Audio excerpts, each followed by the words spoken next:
The Humboldt-Institut in Lindenberg. Behind its venerable walls, German courses for children and teenagers are held year-round. Each year, about 1,000 students from more than 70 different countries come to improve their German in this residential language school. There are many reasons for this. Some come in order to improve the grades received in their home country, others for family reasons. Here in Germany, that's where my family lives, right here in Lindenberg.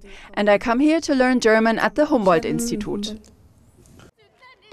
A good command of the German language is especially important for those foreign students who plan to attend a German school. These skills are very important in order to find their place here in our society.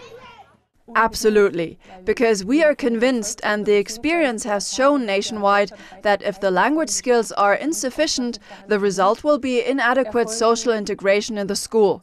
Students won't advance linguistically, one negative consequence will be followed by another. Teachers are unhappy with the level of the classes, parents are unhappy because their child doesn't integrate well, and the child is unhappy and frustrated because he or she simply isn't making any progress. And without food there can't be any progress either.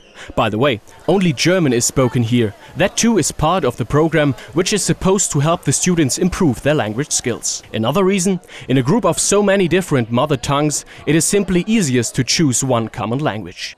Fortunately, it is quite mixed, even though there are some dominant nations like the Swiss, which usually calls for some giggles, as it is commonly assumed that German is spoken in Switzerland.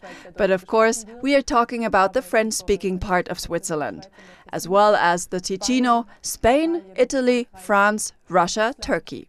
We have some students from Asian countries, sometimes also from South America and England, even though quite few.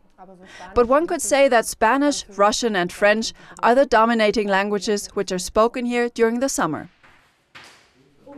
The classes are demanding. Between 25 and 30 lessons of German per week are the normal schedule for students. Of course, studying grammar is not always a lot of fun, but creative teaching methods ensure that the joy of learning is not lost.